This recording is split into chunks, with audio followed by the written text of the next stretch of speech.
Hey everyone, we're sitting here with Zen Zenith, Hi. host of his own podcast on this very network. Yeah, hey guys, what's up?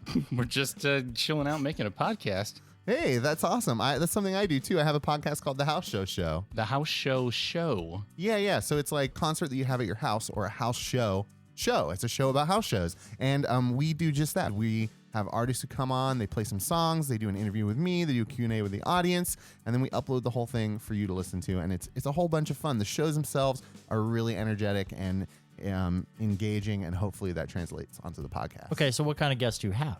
Well, we have a lot of great up-and-coming LA locals and people from outside of LA who are on tour as well. We recently had Carsey Blanton, Misty Boyce, Yellowbird, Curious Quail, just a ton of eclectic folks that you're really not going to want to miss. That sounds really great. It's like having the local music scene right there on your phone. Yeah, totally. So if you want to check it out, you can do so at thehouseshowshow.com or on iTunes, Stitcher, or wherever good podcasts are found.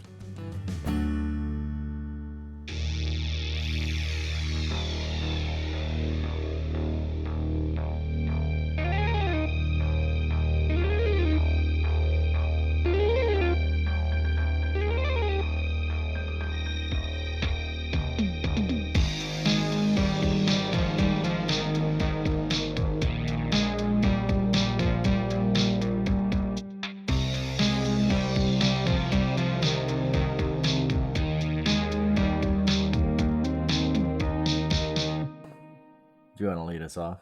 I guess so. Welcome back to the quarterly edition of The Hell With This. It's been a while since we got together. I've been sick. We've both been busy. We went on at length about that last time. My name is Mark Heiliger, and I am here with... Chad Peter, who is not sick and is very tired because it was a late night and an early morning. Late night at work? No. Social? For once, no.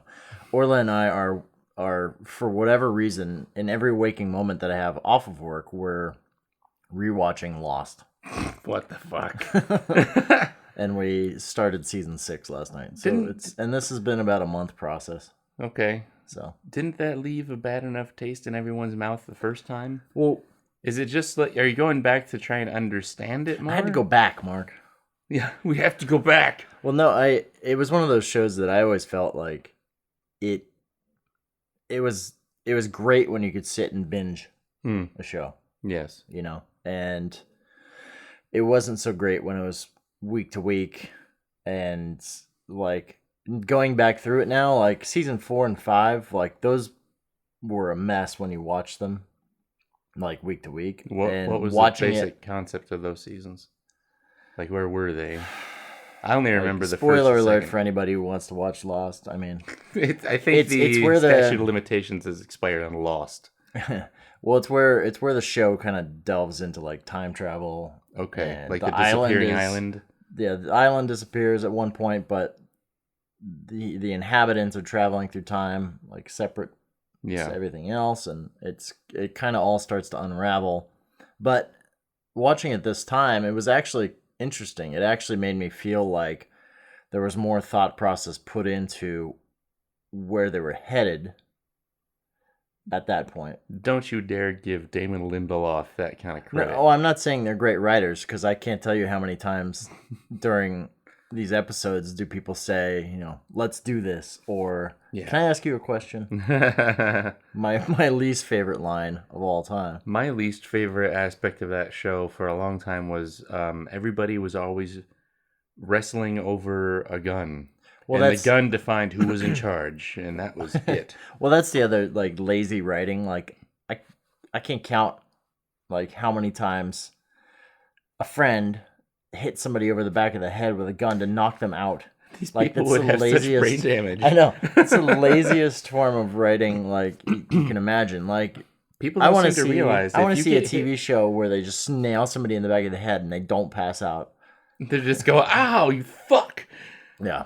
'Cause people don't seem to realize that when you get knocked out from a head injury, that's a concussion. That's a major thing. It's pretty clear, like especially now with all the research going into like NFL trauma, like they basically are like saying now, like literally everyone, including yourself, since you've had a concussion, probably probably has that I forget what do they call it. CTE. Yeah, CTE. Yeah. Which, it is whatever it is, but can cause problems later on. some people seem to be able to live with it just fine, but who knows? It's basically almost so common that you wonder, okay, what how do you not get it? Yeah. It's like if you're ever in a car accident, you might have you hit your head, and I was reading something recently where like the shock wave of a blast can give you it. Jesus. Like, so if you're near that an invisible wave that goes out is actually what that's enough to go through your skull and shock your brain. It can give you a TBI. Yeah. So essentially, every character on like an action TV show, they would be forgetting how to count. They would be going home. 5. They'd be beating their wives. They'd be doing drugs and drinking. It wouldn't be pretty. Yeah, it would just be like the NFL everywhere, is what you're saying. Yes. God damn it. All right, so how did we get on this tangent? We were talking about Lost and how much they hit people. Right, and just sloppy writing. And anyway, as I was saying, it feels like they actually did sit down after like season 2 and go, oh, okay, we really got to figure out where this is going because we thought we'd be canceled by now. We were just making this shit up. Yeah, I mean, but it's interesting because now, since we're able to watch it back to back, there's like, there's references to, 12 episodes ago, that you would never get if you're watching it over the course of a year. Too much time has passed. Too much time has passed, you forget. But like they did manage to actually thread through. They had like a list of shit that they had to answer for. And it was as if they kind of went back through it and said, okay, we got to check that off, this, and this. You know what they so I did appreciate that. Answered? Why? No, not why. They never told us what the fuck the Hurley bird was. The giant falcon or whatever that soars through the jungle screaming Hurley's name. Is that the one thing? That's like at least one of the things that they never feel like we saw clarified. That bird a couple times. I feel like there's been a few instances of crazy dinosaur birds like on the island. But I guess it's sort of like, did that bird actually say Hurley's name? If so, how so? Mm-hmm. And I don't know, what's the freaking story, basically. They explained so much else at length, or they tried to anyway. But they left that weird bird alone. See, I still got to get through the last part of this. Yeah. Last season to see if they. I'm not expecting to see if they answer other questions that I'm wondering if they ever get to. But it's interesting because it is impressive to me how the show does manage to kind of follow through on through lines over the course of 6 years when you're dealing with real life. Actor schedules. It's clear that some characters just seem to be, like Claire just sort of disappears for no reason at all. Like, I want to know, like, there's got to be some story behind that. Yeah. Does Jack ever disappear? Because he thought he was going to have a movie career for a short time, and then he went like, oh. Wasn't that funny? Like, it seems like every actor at some point, it's like every TV actor is like, oh, I'm going to be a movie star. Now, maybe not anymore because now they're kind of one and the same. Yeah. Now we get a guy, delivery guy walking up my front path. Yeah, I don't know. It's interesting to see that they can, as a network TV show, especially shooting in a fucking jungle for, how they started with like 20. They were shooting in 5 episodes, in Hawaii. 26 episodes. Back, and the writer's strike happened in the middle of the series. It happened between season 3 and 4, and that's where a lot of the problems started, Well, they should have just retconned all of season 4 or whatever. I actually enjoy season 4 and 5, probably more than I thought I should. It was like nearly slipping away at times, but just working from memory, I think I liked season 2 the most because they finally get in the hatch. They get in the hatch. It was the first big reveal, like because the mystery. One of the mysteries of the first season was, what the hell is this light behind this door in the ground? Right. And then we explore that to its natural ends. Like they got the weird hieroglyphic countdown computer Right. They got the Australian guy down there, or Desmond. Yeah, He's British. oh, Scottish. okay. Scottish, not Australian. Well, that kind of goes to the whole point of you should never really over-explain things to your audience. You know, because the mystery was the intriguing part about the show, and when you first saw like the hieroglyphics show up in the hatch, you were like, "Oh fuck, what's going on here?" I'm not sure if I ever learned why there were hieroglyphs in there. Like there was still like there was like an electromagnetic core underneath the island or something, and this computer kept it in check by hitting the buttons every once in a while. But I never knew, like, there were still elements of all that stuff that felt very weird and otherworldly. Yeah. So it still maintained the mystery of that for me. And that's kind of where season 6 is going, Ah. from what I can tell. Okay. Like, and you know, not that I haven't seen it before, but there's so much I've forgotten, you know, just watching through it, and stuff that I hardly even remembered season 4 and 5, to be honest. I might be getting into the territory that I remember more, since it was more recent, but yeah, I don't know. I mean, having seen the title of what movie you've chosen this week, I don't know. Lost is like night and day completely compared to this. We've been doing a lot of modern movies, I felt, lately, so I wanted to take it back to the year 1950 something that I didn't even look up. And I wanted to do our first Billy Wilder movie. Okay.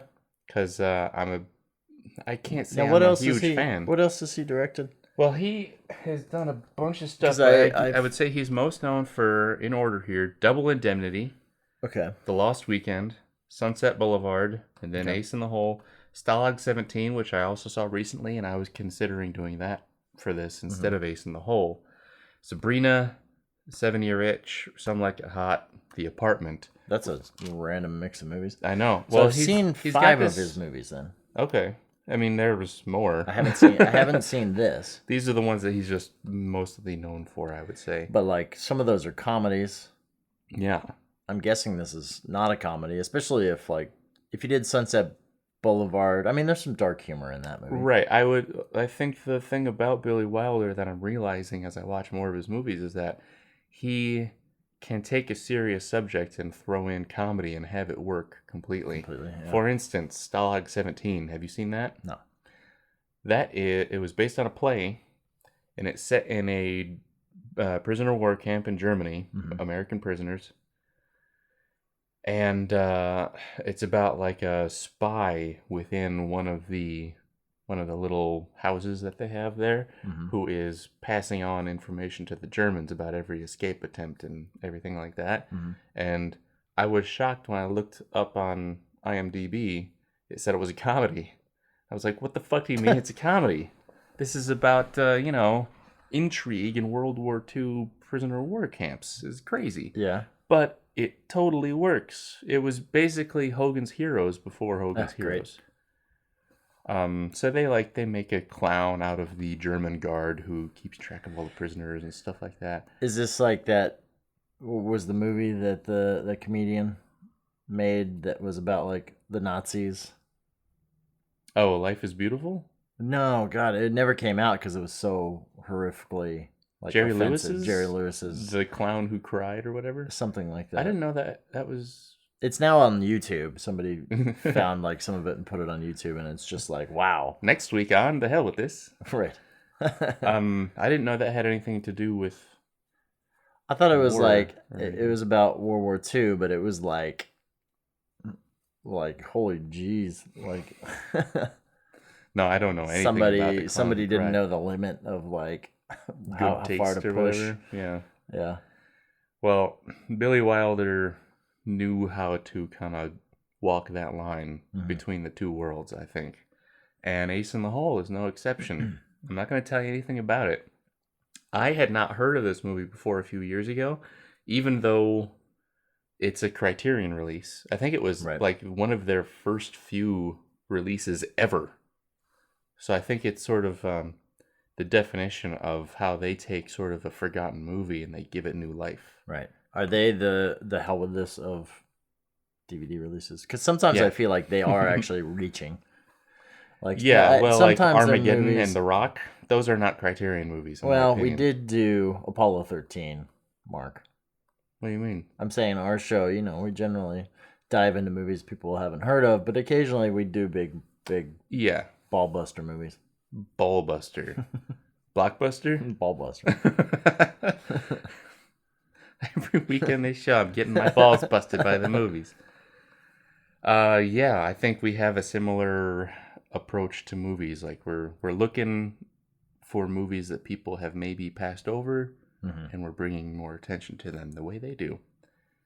So you have seen this movie? I have seen this movie. Okay. This is one of my favorite movies now.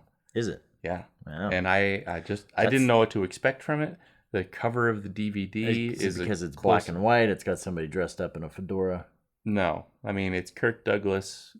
Okay. On like the front page of a newspaper. That's like the DVD cover. So this is our second Kirk Douglas movie. That's black and white. The other one was Paths of Glory by Stanley Kubrick, which had scenes in Solo. Did you see Solo yet? No. No. There's scenes in Solo that are like straight out of Paths of Glory. Okay, I thought for a second you were like, what do you mean they went to a movie theater and watched Paths of Glory? No. Okay, I haven't seen Solo yet, but it's on my list. We can talk about that another time. But yeah, it goes there, but it goes there for so short. I was like, I want to spend the entire movie in there. Why are we leaving? Anyway. Yeah. I guess we should just play this thing and we'll talk about the plot and whatnot afterwards. Yes, let's talk about the plot and whatnot, Mark. Especially the whatnot. Yeah. All right. Quiet, everybody! Listen to me! Listen!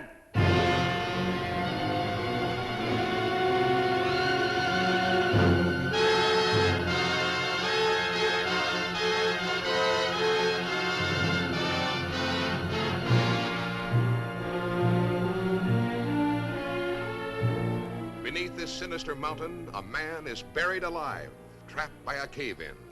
And from every part of a shocked and anxious nation, the crowds stream to watch the desperate rescue crews fighting against time, battering their way to the barrier of solid rock, while far below, a daring reporter makes his way into the treacherous, crumbling tunnel that is the only lifeline between the helpless victim and the outside world. You'll be out of here by tomorrow morning. No, I won't. They'll never reach me by tomorrow morning. You'll be out of here in 12 hours. Hang on! Kirk Douglas has his greatest role as the reporter who would do anything for a story. Jan Sterling becomes a star of the first rank as the not-so-heartbroken wife of the man buried beneath the mountain. Maybe we'll have a couple of drinks. Maybe you'll even take me out for a big evening, huh? Why don't you wash that platinum out of your hair? Phony, below-the-belt journalism, that's what it is. Not below the belt, right in the gut, Mr. Boot.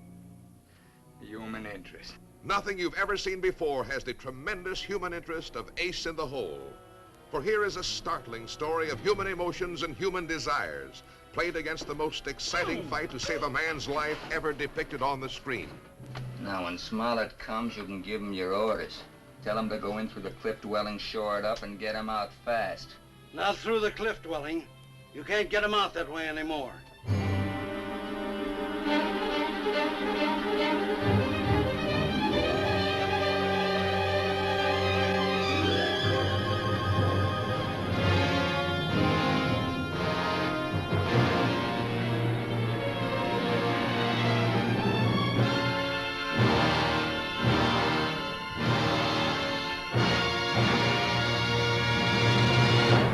Fake news, I say, fake news.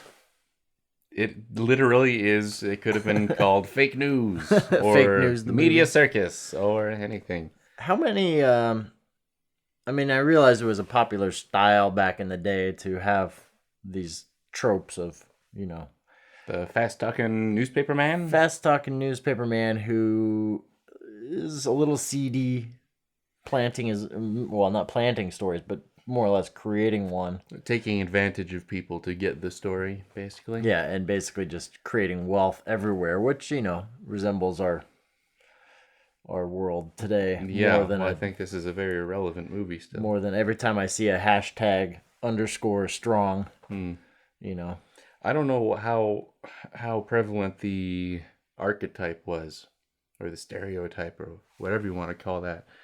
But I think this was definitely its peak, where they realize like what these characters are actually doing when they take advantage of people. People get hurt. Right. Bad things happen. So they kind of like expanded that view to this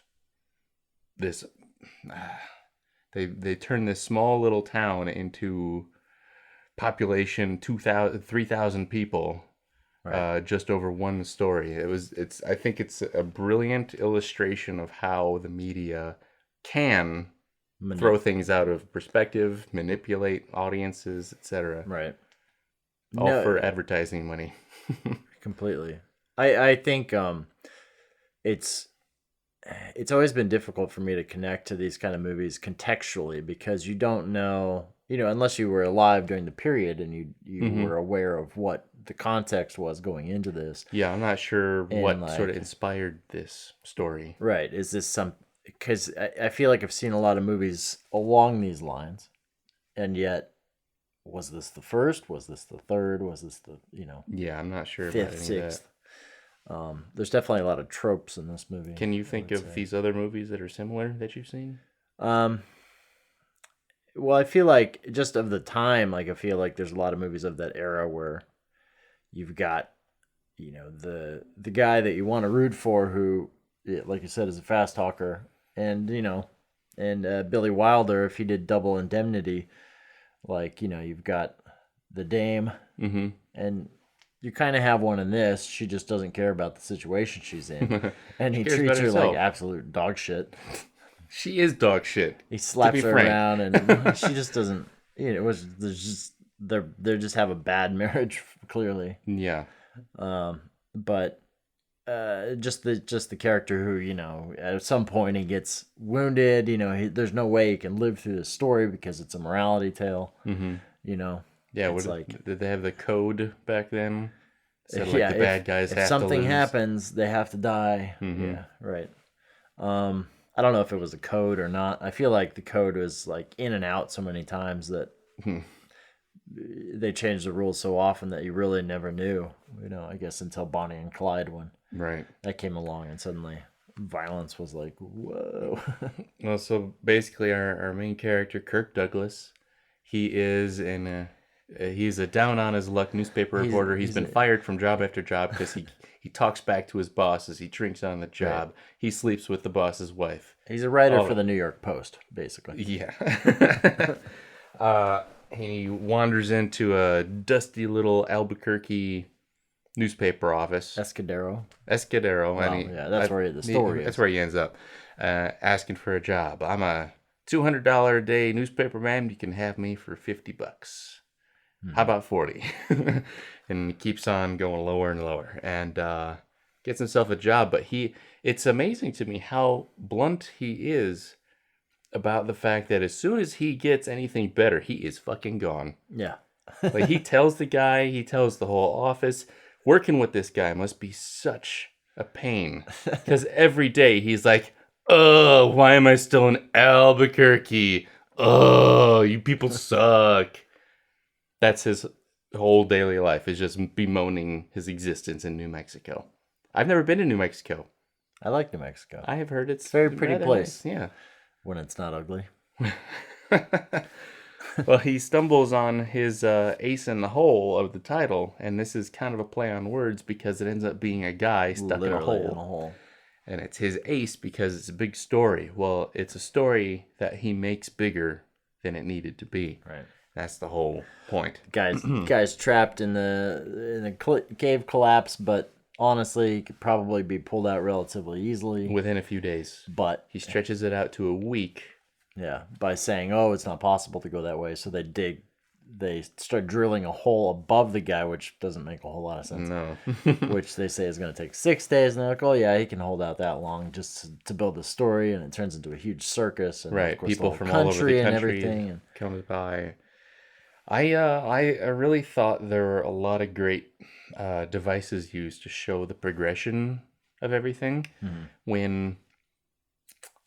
When they first get to this little like Indian cliff village thing where the guy is stuck, they even make a point of saying like, "Hey, it's free. Why don't we go check it out?" And they follow it and they find out the story from just going up there. And the next day, there's 25 cents to get into the cliff village. Once the first newspaper. Yeah, after it becomes a thing. And then a couple days later, it's up to 50 cents. And then after the carnival sets up outside, then it's $1. And $1 back then was quite a bit of money. Yeah. Yeah. I don't know what the equivalent would be. That'd be like a $20 entry fee probably in today's terms. But I really like that. And even the few times we see Leo, the guy who's stuck down in the cave, first time we see him, he's like, "Ah, shit, I'm stuck." But he's in relatively good spirits. And each time we go back down there, he's progressively a little bit crazier, obviously unhealthy. We find out he's got pneumonia and they need to get him out stat. What else? There's some more things. Just the number of people, I guess. When you first see this location, it is completely vacant. Like there's no one else there. Right. And they've got, like I said, over 3,000 people there. A big oil derrick thing on top of this cliff with a whole crew working. And it's become like a little bustling metropolis all from this one story. And as soon, I guess we should give a little spoiler alert here. As soon as things take a turn for the worse and the guy dies at the end, Kirk Douglas has this big moment up on the cliff. He tells everybody, "Go home. Can't do anything here. Circus is over." Circus is over. And within like a couple hours, it's right back to where it began. So really, what's the use of all of this business and all of this notoriety of this little town when as soon as people aren't interested, they're out? Is the movie kind of a social commentary on not just him? I mean, it's at a surface level. Well, it's saying something about the news or the media consumers. But not only that, I was going to say the consumerism and like, Kirk Douglas says, people are interested in a human interest story about one person. Like they're fascinated when the one person's trapped in a well. When it's a million. But when it's a million, they can't fathom it, so they just don't. They zone out and they forget about it. Yeah. Well, what's that Joseph Stalin quote? Like, the death of one is a tragedy. The death of millions is just a statistic. Right. Which really this movie gets pretty well because it definitely is like commenting on society and just how people flock to something like this. They want to be on the bandwagon. They want to. It's a pop culture thing. They have a guy who wrote a song about Leo halfway through this movie. Right. People are buying the sheet music for 25 cents a pop. Right. It's a folktale. Yeah. Happening before their eyes, and what draws people to that. And after is it as much of a damning of people as it is him for having set it up, and everybody else that's profiting from it, and nobody else, Of course, you've got a few people in there that are like, you see the morality, the ethics, and what he's doing is wrong. But the boss from the original newspaper he's working for, he's like, they have an embroidered framed thing up on the wall of their newspaper office saying, "Tell the truth." And he kind of looks at it and goes like, "Huh, that's funny." All right. Yeah. You guys crack me up. Big city slicker. Yeah. Newspaper. What about this movie is because obviously we've talked about how you have always been drawn to like noir movies, Double Indemnity, like that Maltese Falcon, that kind of character, and this, even though it's done by Billy Wilder, who more or less was like a figure piece in that whole movement. This movie doesn't strike me as a noir, other than the fact that it's dark. It becomes one. It's not really a crime story unless you consider the actions of Kirk Douglas criminal. Yeah, and they could be. Yeah, I would say to an extent. It's negligence. Well, it's funny. There was a time that Leo, when he's like on death's door, he's saying like, "You're my only friend, and you never lied to me." And if you look back, I don't think he ever did lie to Leo. He just never told him everything that was going on. Right. So that's how he can So personally... he lied by omission. Yeah, like I'm sure how he personally justifies everything. Is like, hey, I never lied to anybody. I've always been straightforward with what I was doing. Right. For certain things and certain people. And that's how people do things every day. Right. There was another progression that I really liked in the movie. It starts as kind of a madcap comedy based on Kirk Douglas's character, the way he presents himself, making fun of the guy who wears belts and suspenders at the same time. Right. But as the movie goes on, it becomes more serious, more of a noir, more of a thriller, kind of a structure and a feeling. And I really like that, because if you go in based on nothing the way I didn't see a trailer, I didn't read a synopsis or anything. This movie starts very differently from how it ends. And I really think it's just another way to show the change in the character. And the story is really all about the character here, and seeing a son of a bitch turn into a halfway decent human being at the end. And does he ever become a halfway decent human being? Because I don't think he does. He tries to do the right thing, he's fails. just feeling guilty. But that's enough. Guilt, and there's the guy's kind a of bastard. There's He's a an religious absolute bastard. There's a religious theme running through the movie. Like Leo's parents are Catholic; they're off at church. He brings in the priest for him at the end, and when he is doing his final confession, "Forgive me, Father, for I have sinned," it's showing Kirk Douglas, not Leo. Right. So it is getting at this guilt. It is saying, like, sometimes people have to hit absolute rock bottom before they feel bad and they want to change. Unfortunately for him, it's already too late. Well, even Leo Minosa, like he feels the guilt for having basically, he's done the same thing, really. He's set up a shop at an Indian burial site. Yeah. And is making money off of trinkets and everything. He's stealing vases and shit from inside the tomb. Exactly, yeah. And then he goes in there and he's like, oh, I realized this was a tomb. And it ends up killing him as well. So it's really the same story on a smaller scale. Right. But yeah, how much do we have to destroy just to make a few bucks? Yeah. That's the question. It's a wonderfully cheery movie that you brought me this morning. But it's fucking good, right? Am I wrong? This is a great movie. It's pretty good. Yeah. I don't know if it's good enough for 9 a.m. in the morning, but no, it's like I said before, like I always struggle with context when it's not there. Well, I think the only thing we can worry about really is current context. Right. And not that I am up in arms about the fake news. I don't think that's really a huge problem with mainstream news. Well, this reflects so much on society in general, I feel like probably all across the board. Yeah, you could watch this at any era. Yeah, and it would make sense. But like a movie like The Matrix, contextually, having seen it when it came out, it blew everyone's mind. Yeah. But 20 years from now, I'll show it to some kid and they'll be like, so? Yeah. Like what? Even 5 minutes after the movie came out, it already felt like it had been copied so many times. You didn't know. Yeah, they'll ask, were all movies from 1999 so green? Yeah, right. That was a good movie. I'm glad we watched another Kirk Douglas movie, even though he's not necessarily the strongest actor. Well, it was the style of the times. Yeah. And he's still alive as of this podcast. I consider this movie fairly naturalistic for that era. Like, they didn't do a lot of this, like, grand melodramatic type of acting. His character is definitely colorful. Right.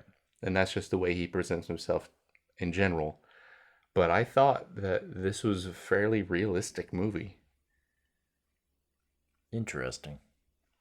I mean, I would say the opposite, but Well, please.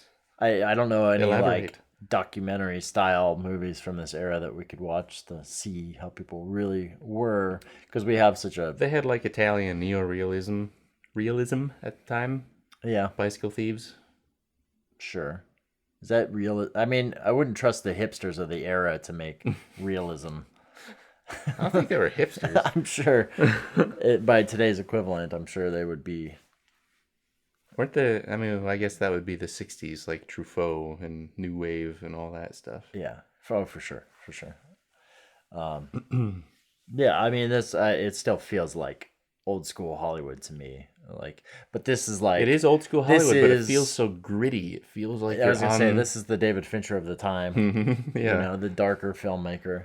And it's funny because he made so many comedies. Some Like It Hot. But we were talking, they're all kind of like darker in a way. Yeah. Some Like It Hot is Some not. Like It Hot starts with a fucking gangster massacre. But I hate the end of the end of that movie is kind of like, yeah, it gets like kind of boring and dull. Much. It's just like, eh. I know why people consider it a classic. It's got a lot of famous lines. It's got Marilyn Monroe. What was the other Marilyn Monroe?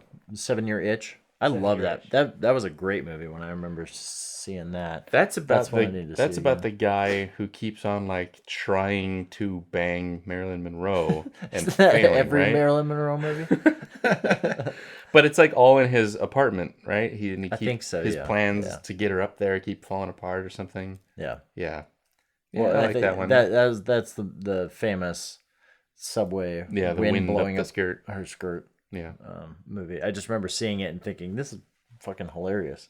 Like, there's some good scenes. It was a very funny movie. And The Apartment was very funny too. But again, was it? It was. I remember it being severely fucked up and really dark and twisted. Well, that's the thing. It had some very funny moments. Of course, I can't think of anything right now. But it was totally fucked up and very dark. It was about her trying to commit suicide or something. Well, there was a little bit of that, and it was basically Don't about... say any spoilers now.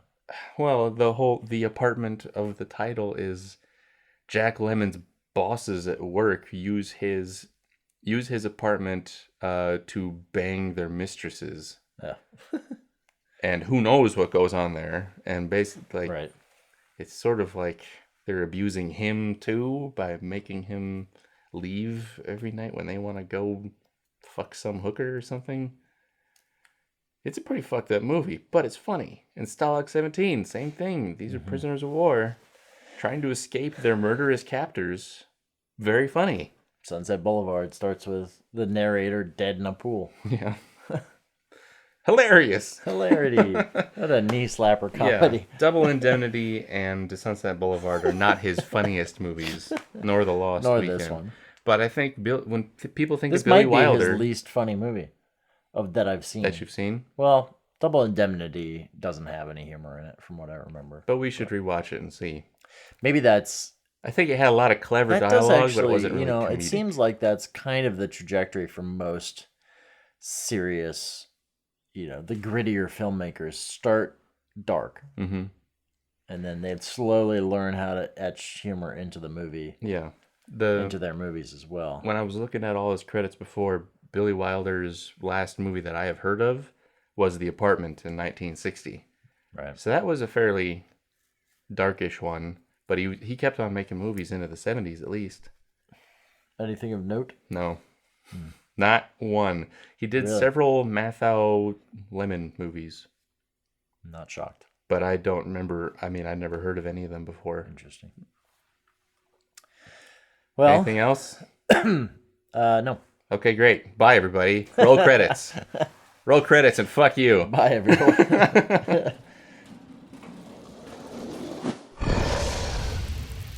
It's Dragon Wagon. Gamebox Monthly sends a new awesome indie tabletop game right to your door every month. There are multiple subscriptions to choose from, and you can personalize them to fit your style. Also, you're guaranteed to never get a title you already have, letting you focus on what matters most, having a great time with great people. So visit GameboxMonthly.com and use the promo code DRAGON to get an exclusive discount just for the hell with this listeners. Once again, that's GameboxMonthly.com. Rediscover social.